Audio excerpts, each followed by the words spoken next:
Salam sejahtera bagi kita semuanya. Marilah kita bersatu dalam doa. Damai sejahtera Allah yang melampaui segala akal dan pikiran manusia, itulah yang memelihara hati dan imanmu sekalian, dalam nama Yesus Kristus Tuhan kita. Amin. Saudara-saudaraku yang kekasih dalam nama Yesus Kristus Tuhan kita. Firman Tuhan pada Minggu 9 Agustus 2020 ke-9 Trinitatis tertulis dalam kitab Kolose pasal 3 ayat 22 hingga ayat 25. Marilah kita dengarkan bersama-sama. Hai hamba-hamba, taatilah Tuhanmu yang di dunia ini dalam segala hal. Jangan hanya di hadapan mereka saja untuk menyenangkan mereka, melainkan dengan tulus hati karena takut akan Tuhan. Apapun juga yang kamu perbuat, perbuatlah dengan segenap hatimu seperti untuk Tuhan dan bukan untuk manusia. Kamu tahu bahwa dari Tuhanlah kamu akan menerima bagian yang ditentukan bagimu sebagai upah. Kristus adalah Tuhan dan kamu hambanya. Barang siapa berbuat kesalahan, ia akan menanggung kesalahannya itu, karena Tuhan tidak memandang orang. Demikianlah firman Tuhan bagi kita. Saudaraku, dalam nama Yesus Kristus Tuhan kita, salam kasih dan salam sejahtera.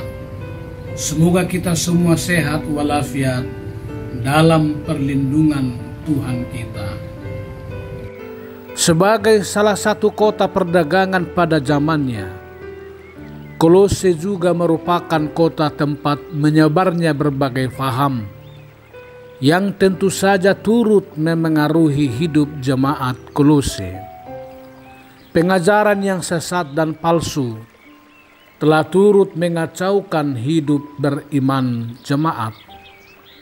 Pengajaran yang sesat itu adalah berupa filsafat yang kosong menurut ajaran turun-temurun dan roh-roh dunia, bukan menurut ajaran Kristus. Menurut mereka, keselamatan dapat diperoleh dengan menaati berbagai aturan, misalnya dengan tidak menjamah dan menyentuh sesuatu, atau dengan tidak makan jenis makanan tertentu, dengan sikap merendahkan diri, atau bahkan dengan menyiksa diri. Meski kelihatannya penuh dengan hikmat, namun ajaran tersebut tetaplah sesat dan palsu, walaupun kelihatan dikemas dengan sangat apik agar menarik.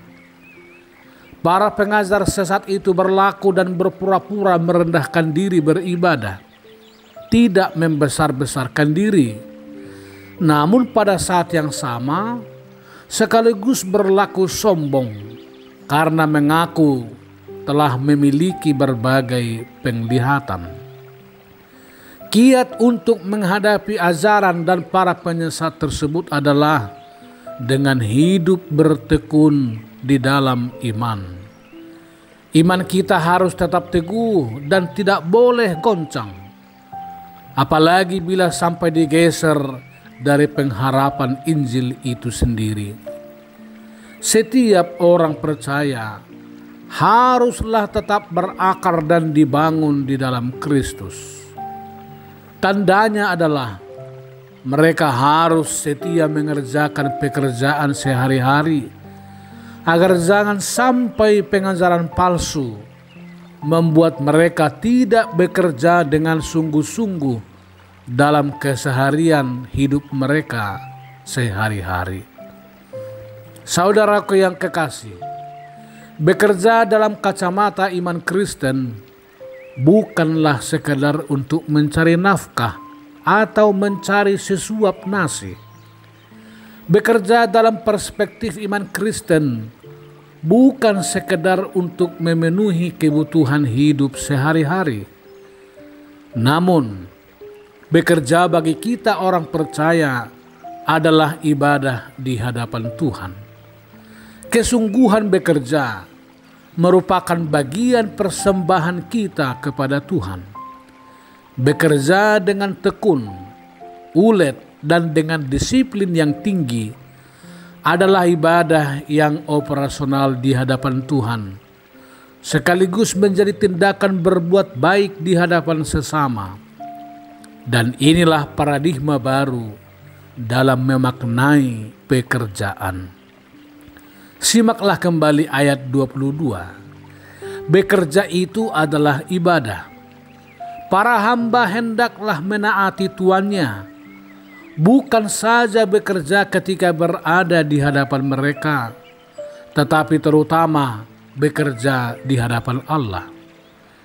Mereka bekerja bukan saja untuk menyenangkan hati tuannya, tetapi yang terutama adalah untuk menyenangkan hati Tuhan. Mereka bekerja bukan karena terpaksa, melainkan dengan hati yang tulus. Bukan karena takut akan tuannya, tetapi karena takut akan Allah.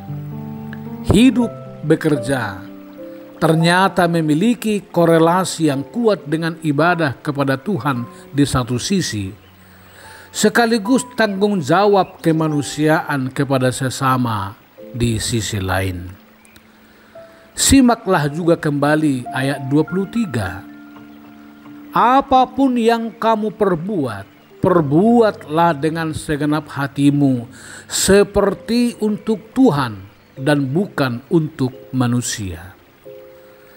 Bekerja dalam perspektif iman Kristen harus dikerjakan dengan segenap hati, bukan dikerjakan dengan setengah hati, apalagi bekerja dengan tanpa hati.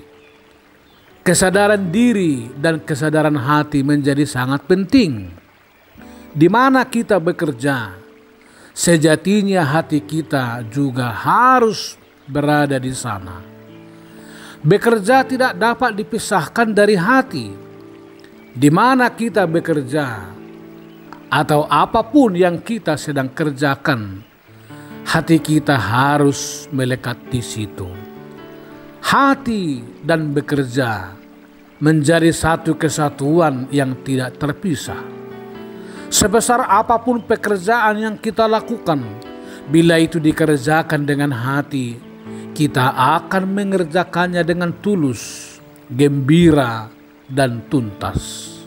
Sebaliknya, sekecil apapun pekerjaan yang kita geluti, bila itu dikerjakan dengan tanpa hati, yang kecil itu pun acap kali tidak selesai dengan tuntas, bahkan mungkin amburadul, dan hati kita pun akan mengerjakannya dengan hati yang memberontak. Seseorang yang bekerja dengan hati, disitulah Tuhan hadir. Seseorang yang bekerja tanpa hati, bagaimana mungkin Tuhan hadir di situ, bukan? Seseorang yang bekerja tanpa hati, yang tentu saja tanpa kehadiran Tuhan, disinilah letak kerawanan penyimpangan pekerjaan. Misalnya bekerja dengan bermalas-malasan, datang terlambat tetapi pulang lebih dahulu. Atau mungkin bekerja dengan tanpa time schedule yang ketat. Bekerja berhari-hari namun tidak memberikan hasil apa-apa. Disinilah juga letak kerawanan penyimpangan pekerjaan, seperti maraknya korupsi, penipuan, bekerja dengan asal-asalan, dan bahkan serampangan. Saudaraku yang kekasih, karena bekerja adalah ibadah, Maka dalam perspektif iman Kristen, kita juga menerima upah dari Tuhan. Dalam ayat 24 dikatakan, kamu tahu bahwa dari Tuhanlah kamu akan menerima bagian yang ditentukan bagimu sebagai upah. Kristus adalah Tuhan dan kamu hambanya. Ini merupakan pesan teologis yang amat mendalam dalam kehidupan bekerja. Baik majikan dan karyawan, mereka adalah sama-sama hamba di hadapan Tuhan. Sebagai sesama hamba Allah, tentu majikan tidak boleh merasa telah memberi kehidupan kepada para pekerja, karena mereka adalah sama-sama pekerja dengan level yang berbeda. Maka gaji atau upah seorang pekerja merupakan hak yang patut diterima seorang pekerja, bukan sebagai pemberian karitatif seorang majikan. Bukan pula diberikan oleh karena rasa kasihan kepada pekerja, tetapi sebagai kewajiban yang harus dituruti. Dengan memberi upah, olehnya seorang pekerja tidak harus merasa berhutang budi, dan bukan membuat majikan merasa berpiutang kepada pekerja. Mereka semua adalah sama-sama pekerja atau hamba di hadapan Allah, karena Tuhan adalah pemilik atas segalanya. Tuhan tidak memandang muka. Barang siapa berbuat kesalahan, ia akan menanggung kesalahannya. Maka apapun pekerjaan kita, besar atau kecil, atasan atau bawahan, majikan atau karyawan, hamba maupun tuan, marilah kita semua mengerjakannya dengan hati yang tulus, dengan takut akan Tuhan. Sekali lagi, dengan hati yang tulus dan dengan takut akan Tuhan. Itulah tandanya kita bekerja untuk Tuhan. Kita beribadah dengan husuk di gereja, namun kita juga beribadah dengan tekun dan ulet bekerja melalui pekerjaan kita sehari-hari. Saudaraku yang kekasih, selamat bekerja untuk Tuhan. Semoga Tuhan memberkati segenap pekerjaanmu sebagai ibadah yang operasional dalam keseharian hidup kita sehari-hari. Bekerjalah dengan setulus hati. Bekerjalah dengan takut akan Tuhan.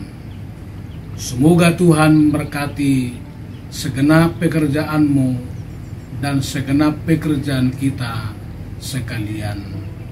Amin.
Selalu